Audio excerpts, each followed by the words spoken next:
I am honored to have Lior Gantz with us from Wealth Research Group with us yet again. It's been a little while. Lior, welcome, sir. Thank you. A lot has changed since we last talked. We have a new president-elect, and we also are seeing a lot of things come into play as far as the precious metal markets. We've seen a very good year for both gold and silver. We can talk about gold a little bit, but I want to focus mostly on silver and what your thoughts are for silver in 2025. So we'll start with China. The reason why I want to start with China is they have announced that they intend to do some quantitative easing, some stimulus to their economy, which may mean more production for products and goods and services, especially photovoltaics that involve silver. So what are your thoughts about China? And then we'll move back to the domestic. In 1999, the book Unrestricted Warfare was published by two Chinese ex-military, and it highlighted effectively the Chinese strategy for combating the United States. As you know, the Chinese Communist Party started in the 1940s with the 100-year plan to topple over the United States of America. In 1999, when the book was published, the basic premise was this. Here we have a near perfect hegemony in terms of technology and military in the United States. It just defeated the Soviet Union 8 years prior, and the Soviet Union, which was the formidable power in the world in the 1970s, it was basically in shatters. This is something that usually takes 50 to 100 years to fall apart. It fell apart in 1 year. And so the United States had this ability that was unquestionable. It's called Pax Americana. And in that book, they laid out how can an inferior adversary combat the United States. They said, look, the Americans, now that they have won this war, they focus strictly on technology. That is how they see themselves winning every war. They are the hegemony in technology. They will continue in that path. We have to focus on other things. And that's how you saw legal warfare, which is to weaponize the justice system. But and you saw that with President Trump. But this is going on a global scale by China by influencing many courts, including international courts, international organizations. That has been quietly going on for 20 years. No American politician, save for Trump in his first term, has really brought this to light to the American public, because the idea was that you can contain this. For the sake of globalization and friendship, you can contain this. Both Bush and certainly Obama and Biden, this was their take, that we don't need to start a hot war because of this. All of these ideas can be contained within a framework. We don't even want to call it a war to not scare the public. But there's cyber warfare. There's so much that the Chinese have been doing. They've been stealing IP for 20 years. They've been flooding the U.S. with fentanyl through Mexico. And they own ports and farmland and assets across America. Trump came into office, and that's it. It's now exposed. The unrestricted warfare playbook is exposed. The American public in the first few months of Trump's office, Trump's term, will understand how this is actually war already. And once they're educated, once this becomes common knowledge, it can no longer be hidden, because it's not a hot war. So you're like, I don't see the war. Where's the troops? But it is a war, because they're weakening you as a country. They're weakening you from the legal perspective, from the youth, from engulfing you with assets around the Panama Canal being one of them, influence over Canada being another, influence over Mexico being another. So your question is, why is China easing? And what is it easing for? And what's the playbook for China? China now understands that it has to change strategy, because the U.S. has exposed its strategy, and now it has to either double down on its existing strategy or to expand it. And you cannot underestimate the power that the United States has in terms of AI and in terms of its consumer market. China cannot sustain itself as an economy by just selling to its own citizens. It must export. But if the United States can export cheaper and more effectively to Europe, if it can manufacture and sell to its own consumers, and if it can enact and install tariffs, you're putting China in a plight. And therefore, the Chinese will have to ease stimulate, and do whatever it takes, because now they have an adversary that is not going to back down an inch. And so we are now at the stage where the two powers are actually exposed to each other. Both understand that the other one is now in a real fight against them. Will it turn into a hot war? I don't think so. I think that the idea is to show each other the prices that each will pay. I think the United States has far more tools in its toolbox. That is the reason that China must stimulate. It will affect both the prices of commodities and energy costs and everything else that has to do with their economy, which is very much still evolving. And that bodes well for the price of gold and for the price of silver. But I think what's really key is to understand this is not in the context of everything that you've seen thus far. What we're entering in 10 days is a new global era altogether. And if you want to really understand what will happen to gold and silver, you have to realize that countries are not going to trust each other in the same manner that they've trusted each other for the past 30 years.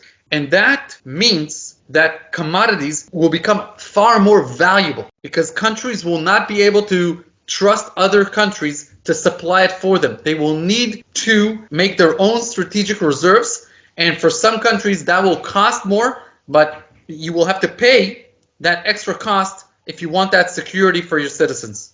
You make a great point, and there's two examples of that. Number one, we are seeing China import unrefined silver into their market. We saw that last year. And number two, the United States is making a play for Greenland. And part of that is to get some of those resources that really can only be imported from China. Those are two prime examples of this that are going to cause these commodities to go up, and I think silver will benefit from that. So excellent point, Lior. Thank you. And when we think about this idea of deglobalization, and in some ways, in some manner or form, when we think about the BRICS nations, people have talked about and really hyped up the BRICS, but there's a lot of tension between those nations within the BRICS too. It's not quite as tight of an alliance as some people would have us believe, is it? It's a big pile of nothing. As a group, they have so many conflicts within them. These are not countries that historically have any loyalty to each other, any alliances with each other. They've mostly fought against each other. The ideologies, the cultures, nothing is the same with these countries. In fact, one of Trump's biggest strategies is to strengthen India in order to contain China. There's a dispute over a border, a hot war between China and India over an area around 60 miles of border that has resulted in deaths on both sides in the past few years. I mean, Russia and China, I don't have to tell you the history of those two countries fighting each other. And these are all marriages of convenience, and they will turn around. It's the way it is. This is not an alliance.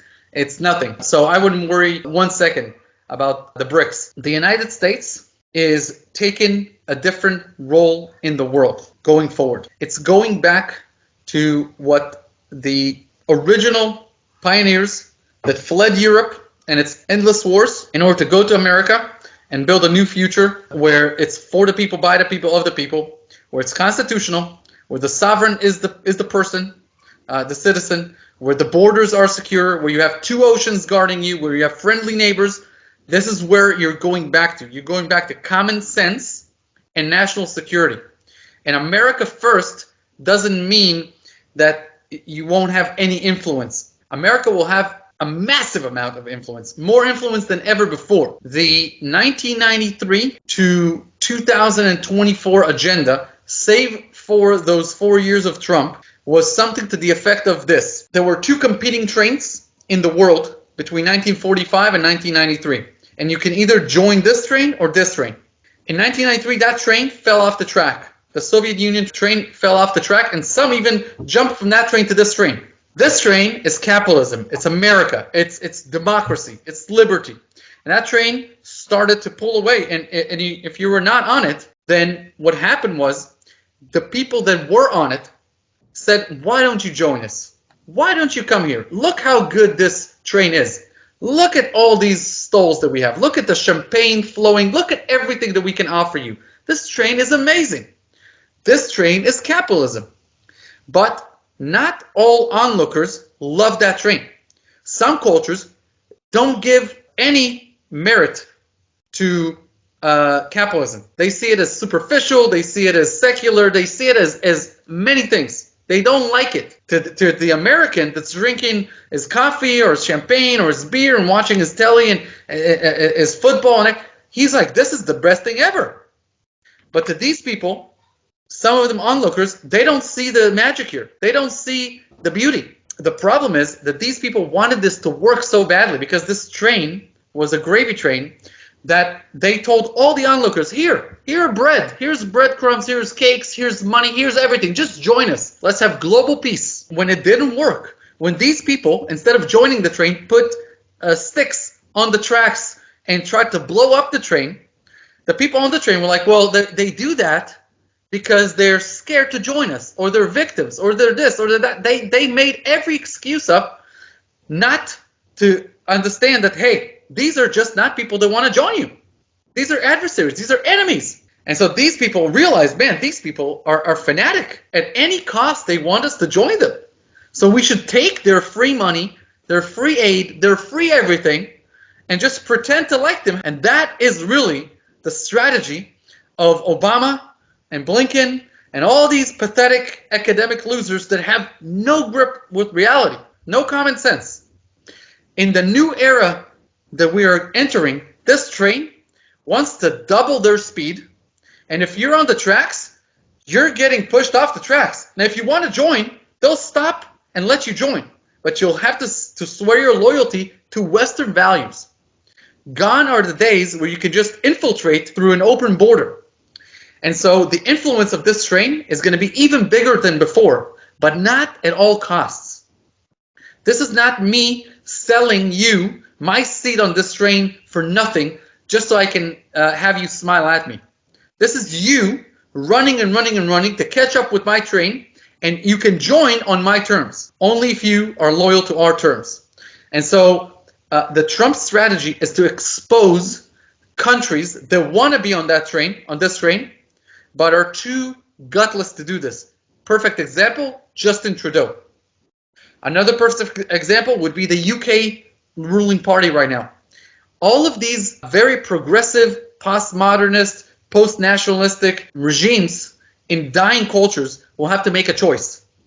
Are we going to lose, basically, our sovereignty? Are we going to be so weak that Russia will try to infiltrate us, that the Chinese, that the Turkeys, that other cultures from the Middle East will come in and change us from within? Or are we going to stand proud and become nationals again?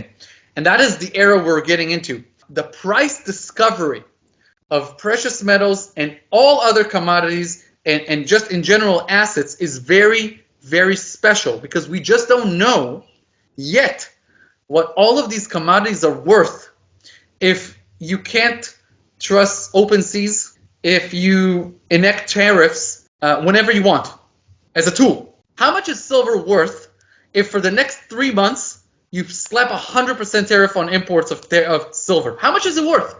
So you can realize the volatility in this system as well. And therefore, what I want to say is, I believe silver is extremely undervalued because you don't know how much it's worth.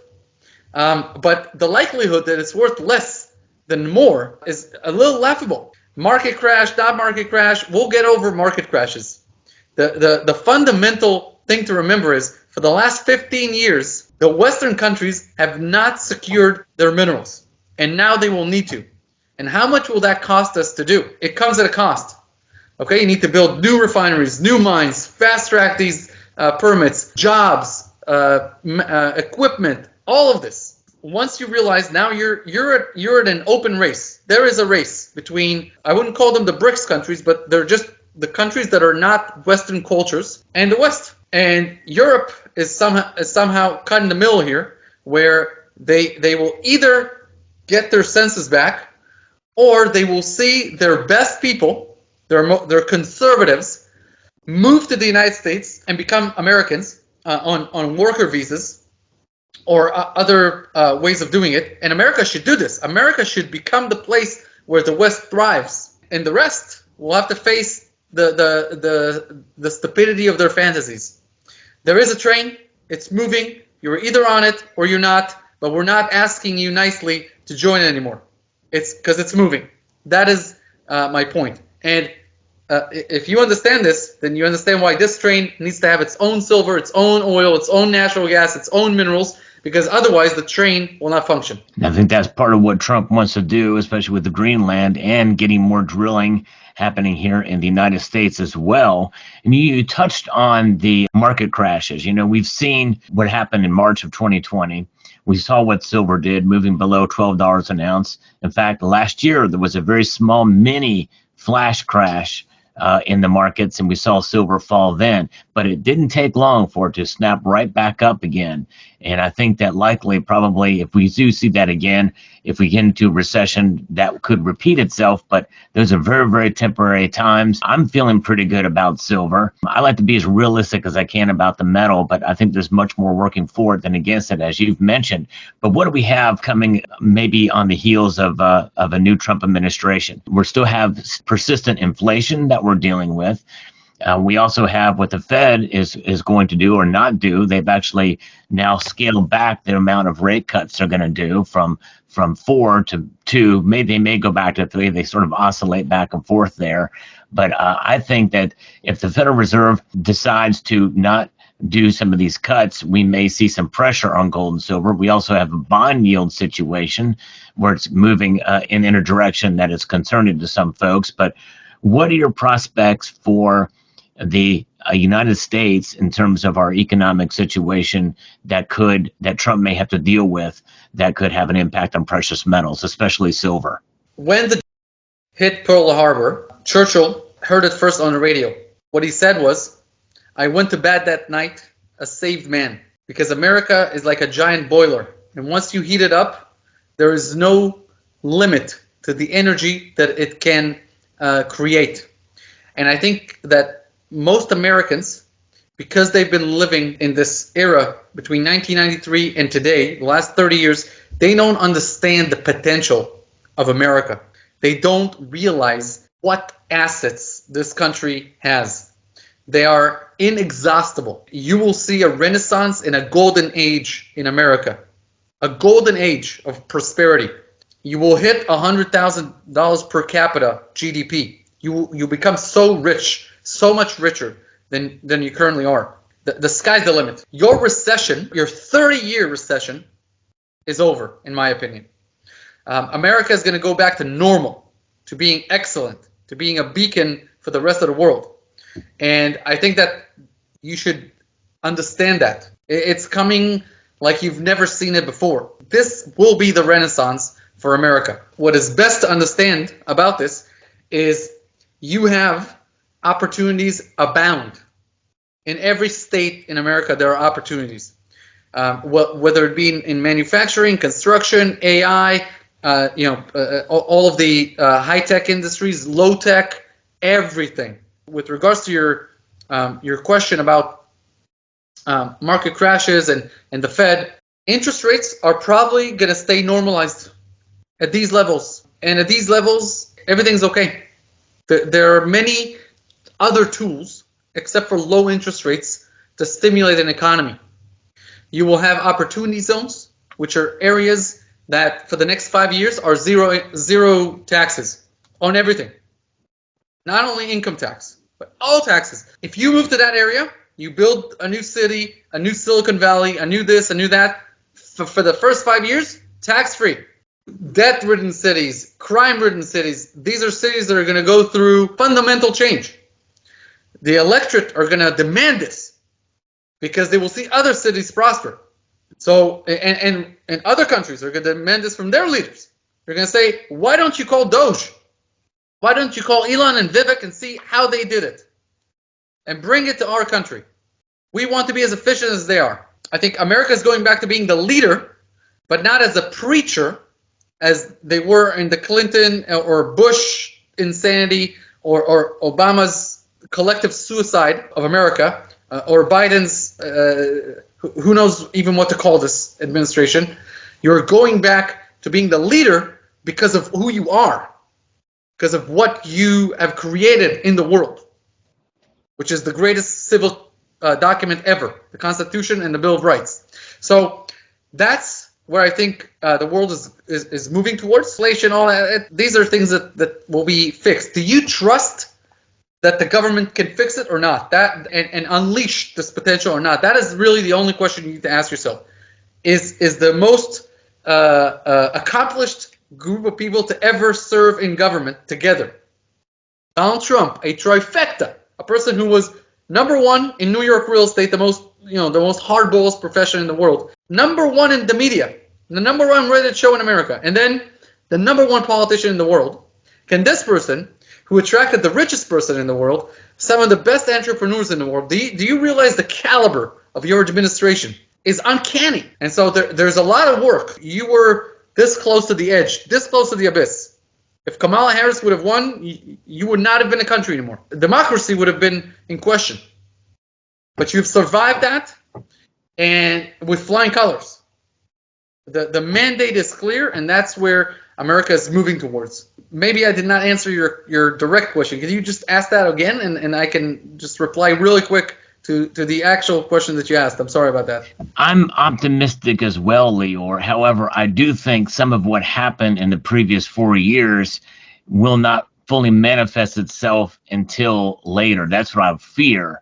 And so I think that Trump may be handed some of that. I think we're going to do fine and work our way through it, but I do fear we may see some more pain before we get back. Yeah, no, I get it. When you have a drug addict and you want to go through withdrawal and you lock that person up in a room, the body that goes through withdrawal, it's excruciating. And it looks like the person is doing worse when it's doing better. So when you will see in the next 100 days after January 20th, hundreds of thousands of people in government laid off, you will say, oh my God. When you see volatility in markets, you will say, oh my God. All these things are going to look bad on the surface, but all they are is a very necessary readjustment of the entire global order. When you realize, as an American, that it's either you or China, you will understand the urgency. Because you have not faced an enemy in 82 years that has bombed U.S. soil, and in 33 years, you have not faced an enemy that was worthy of you, you don't understand that you're facing mortal danger. But $36 trillion is an enemy. $36 trillion in debt is an enemy. 11 million undocumented people in your country is a mortal enemy. Drugs flooding in from Mexico is an enemy. Legal warfare through the UN, through sanctions, through The Hague, through people in your own government that don't swear allegiance to the flag is a problem.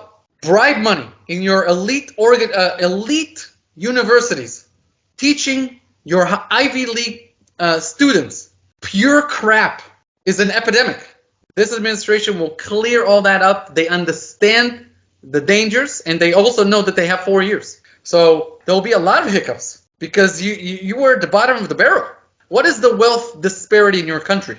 How do you get there?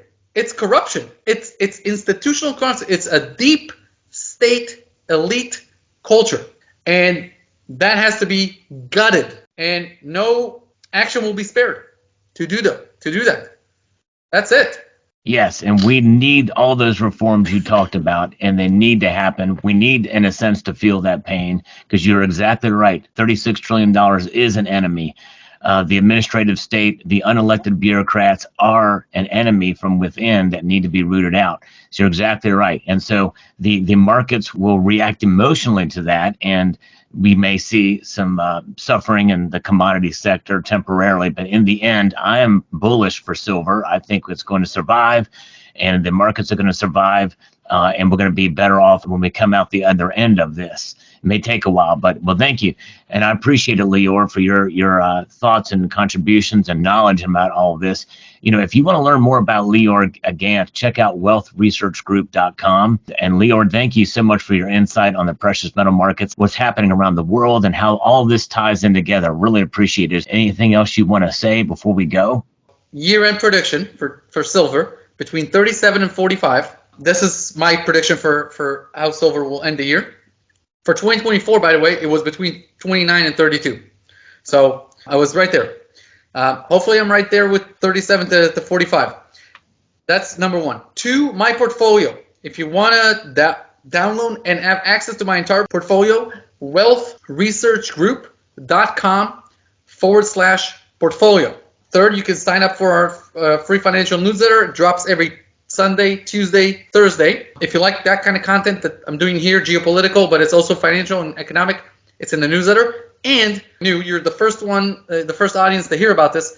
We are now on Telegram and WhatsApp. So what you need to do, if you're on Telegram, is you need to find Portfolio Wealth Global and just join our group. There is a lot that's happening in the group. Not a group, a channel is the proper way to say it.